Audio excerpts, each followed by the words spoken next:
এই গল্পটি একটি অল্প বয়সী ছেলের। সে একটি মোবাইলের দোকানে কাজ করত এবং সেখান থেকে সে কিভাবে কোটিপতি হয়ে গেল তাই আজকে আমরা জানব। গল্পের শুরুতে আমরা জিন হাওকে দেখতে পাই। সে তার 6 বছর বয়সী বোনের সাথে থাকত। তার মা মারা গেছিল এবং তার বাবা তাদের ছেড়ে অন্য জায়গায় চলে গেছিল। সেই জন্য জিন হাও তার বোনের খেয়াল রাখত এবং তার বোনের সমস্ত দায় দায়িত্ব তার উপরেই ছিল। একদিন সে তার বোনকে স্কুলে রেখে আসার পর ডক্টরের সাথে দেখা করতে যায়। সেখানে আমরা জানতে পারি জিন হাওয়ের বোনের হার্টের সমস্যা আছে এবং এই একই অসুখ তার মায়েরও ছিল, আর সেই কারণেই সে মারা গেছিল। এবং সঠিক সময় যদি তার বোনের হার্টের অপারেশন না করানো হয় তাহলে সেও মারা যাবে। এই হার্ট অপারেশনের জন্য অনেক টাকা চাই, কিন্তু জিন হাও একটি ছোট মোবাইলের দোকানে কাজ করত। সেখান থেকে তার এত টাকা আসে না যে সে বোনকে ভালো মতো খাওয়াতে পারবে। তার চিকিৎসা তো অনেক দূরের বিষয়। হঠাৎ এক রাতে জিন হাওয়ের বন্ধু তাকে কল করে এবং তার সাথে দেখা করার কথা বলে।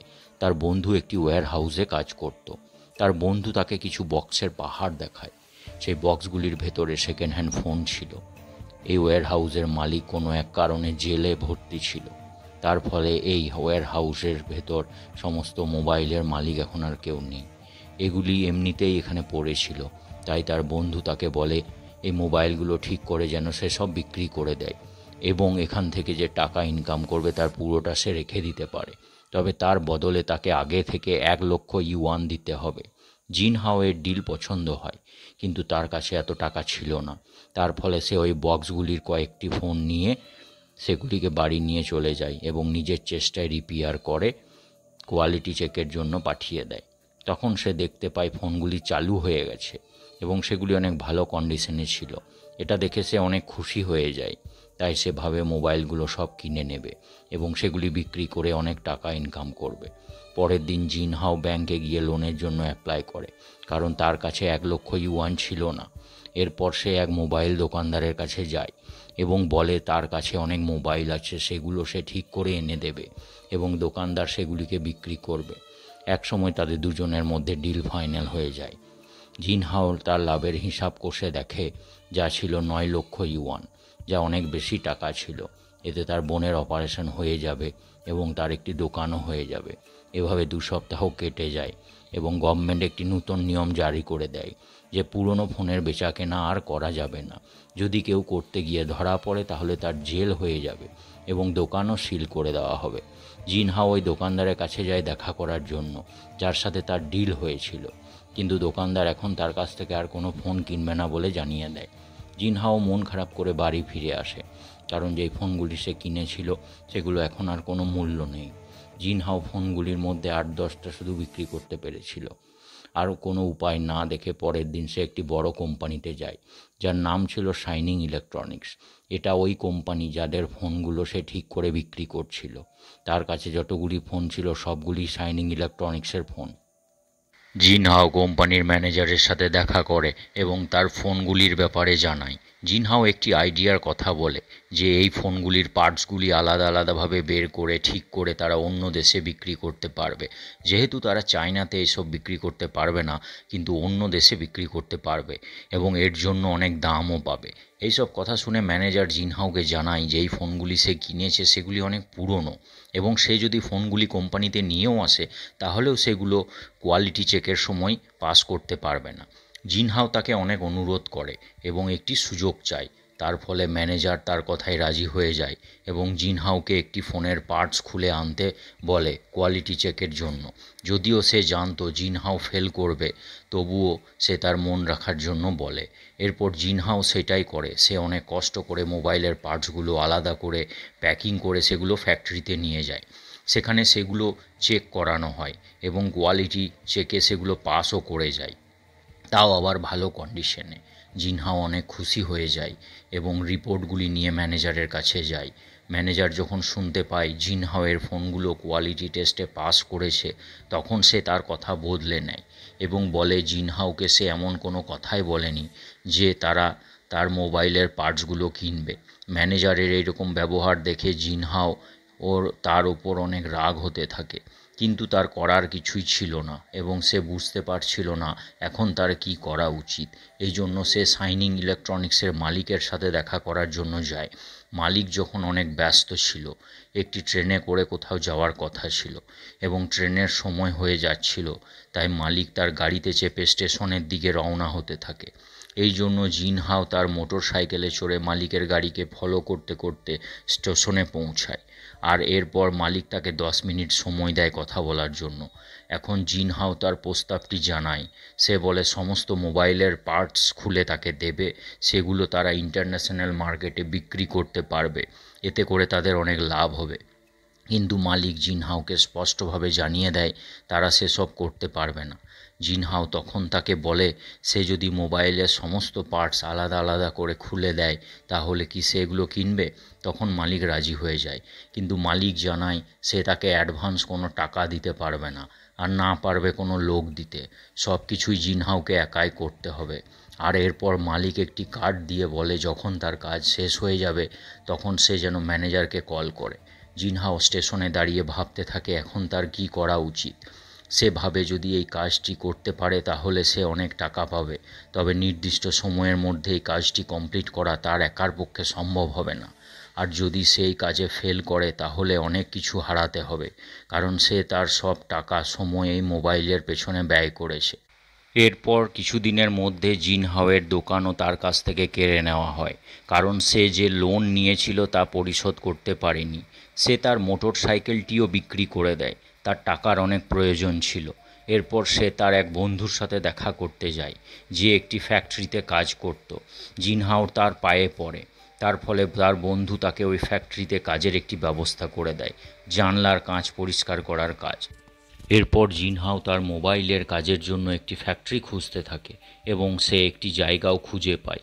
তবে ওই ফ্যাক্টরির ভাড়া বাবদ প্রতি মাসে তাকে 3000 ইউয়ান করে দিতে হবে।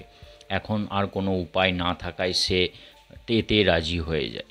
জিনহাও তার বন্ধুর সাহায্যে জায়গাটি পরিষ্কার করে নেয় এবং সে অনেক খাটাখাটির পর ওই ফ্যাক্টরিটিকে পরিষ্কার করে একটি নতুন রূপ দেয়, যাতে সেখানে সে ভালোভাবে কাজ করতে পারে। এরপর সমস্ত মোবাইলগুলোকে সেখানে আনা হয়। এখন কাজ হলো ওয়ার্কার খোঁজা, কারণ জিনহাওয়ের একার পক্ষে এত কম সময়ের মধ্যে এত কাজ করা সম্ভব ছিল না।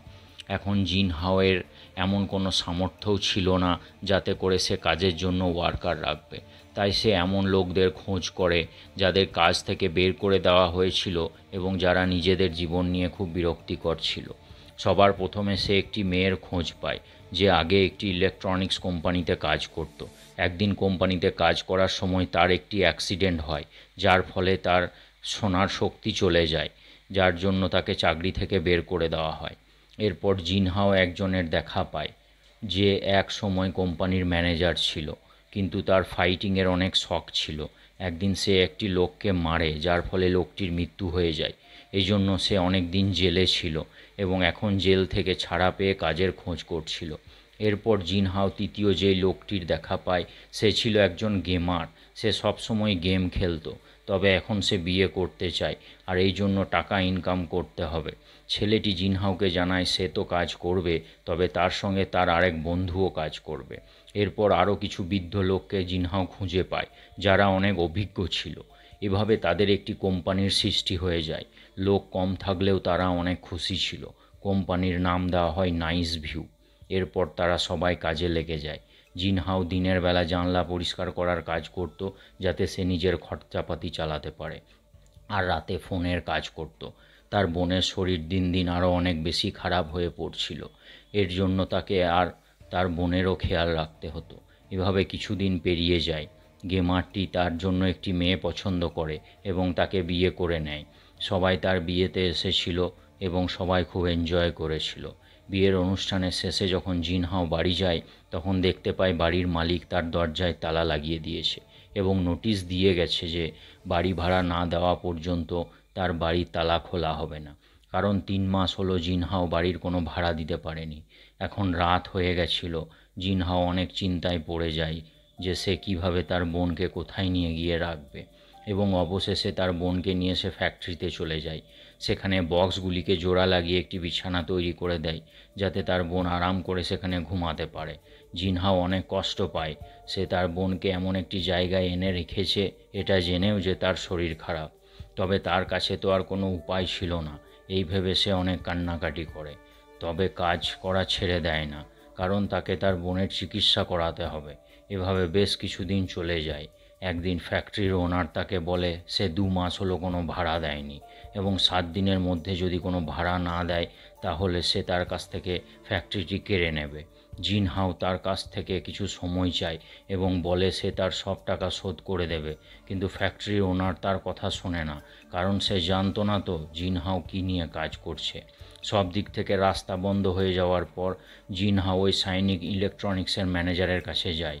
সে তার কাছ থেকে 1,00,000 ইউয়ান চায়, কিন্তু ম্যানেজার না করে দেয় আর বলে মালিকের সঙ্গে তার একটা ডিল হয়েছিল এবং তাতে বলা ছিল জিনহাওকে কোনো রকম সহায়তা করা হবে না যতক্ষণ পর্যন্ত না তার কাজ শেষ হবে। যা করতে হবে জিনহাওকে একাই করতে হবে। জিনহাও বুঝতে পারছিল না তার কি করা উচিত। তার মায়ের কাছে করা প্রমিস মনে পড়ে যায়। জিনহাও তার মাকে বলেছিল সে তার বোনের অনেক ভালোভাবে খেয়াল রাখবে। এরপর আমরা দেখি অনেক রাতে বৃষ্টি হতেই থাকে, তার ফলে ফ্যাক্টরির উপর যে ছাউনি ছিল তা ভেঙে পড়ে যায়। তখনই সেখানে ফ্যাক্টরির মালিক চলে আসে এবং বলে 3 দিনের মধ্যে যদি ভাড়া না দেয় তাহলে সে ওই ফ্যাক্টরি অন্য কাউকে দিয়ে দেবে। জিনহাও তাদের ওয়ার্কারদের সঙ্গে দেখা করে এবং বলে তাদের কাজ শেষ হতে আর মাত্র 2 সপ্তাহ রয়েছে এবং এখনও পর্যন্ত সে তাদের কাউকে স্যালারি দিতে পারেনি এবং সে জানে না আদেও দিতে পারবে কি না, কারণ যদি এই প্রজেক্ট ফেল হয়ে যায় বা কোম্পানির মালিক এই মোবাইলগুলি তাদের কাছ থেকে না কেনে তাহলে সে কোনো টাকা পাবে না। এতে জিনহাওয়ের বন্ধু বলে সে সবাইকে স্যালারি দিয়ে দেবে, চিন্তা করতে নিষেধ করে। তারা সবাই একে অপরকে অনেক সাপোর্ট করত। সময়ের সঙ্গে সঙ্গে তারা একটি পরিবারের মতো হয়ে গেছিল। তারপর দেখি তাদের ফ্যাক্টরি থেকে বের করে দেওয়া হয়। তারা ফোনগুলিকে নিয়ে নিজ নিজ বাড়িতে চলে আসে এবং সবাই নিজে নিজে কাজ শুরু করে দেয়। জিনহাওয়ের কাছে কোনো বাড়ি ছিল না, সেই জন্য সে নার্সিংহোমেই থাকতো এবং সেখানে মোবাইল রিপেয়ারিংয়ের কাজ করত। একদিন তার বোন যখন রাতে ঘুম থেকে উঠে তখন দেখতে পায় জিনহাও কাজ করছে। তা দেখে সে ভাবে তার ভাই তার জন্য কতই না কষ্ট করছে। এভাবে 2 সপ্তাহ কেটে যায় এবং সময়ের মধ্যে জিনহাওদের সমস্ত কাজ শেষ হয়ে যায়। এরপর সমস্ত পার্টসগুলিকে দিয়ে কোয়ালিটি চেকের জন্য পাঠানো হয়। কোয়ালিটি চেকের পর তাদের সবাইকে ডেকে পাঠানো হয় সাইনিং ইলেকট্রনিক্সের অফিসে। কোম্পানির মালিক তাদের অভিনন্দন জানায়, কারণ তাদের সমস্ত পার্টস কোয়ালিটি চেকে পাস করে গেছিল। এখানে কোম্পানির মালিক জিনহাওকে একটি প্রস্তাব দেয়। সে তার কোম্পানিতে জিনহাওকে 2 বছরের জন্য কন্ট্রাক্ট দিতে চায়। কথা শুনে জিনহাও অনেক খুশি হয়ে যায়। এভাবে অনেক কষ্টের মাধ্যমে জিনহাও তার কাজে সফল হয়। তারপর 1 বছর পেরিয়ে যায়। আমরা দেখতে পাও জিনহাওয়ের বোনের অপারেশন করা হয়ে গেছে, এখন সে সম্পূর্ণভাবে সুস্থ। তার সঙ্গে দেখা করতে এসছে ফ্যাক্টরির সকল ওয়ার্কাররা, তারাও সবাই অনেক খুশি ছিল। সেই সাথে সকলের জীবনও এখন অনেক সুন্দর।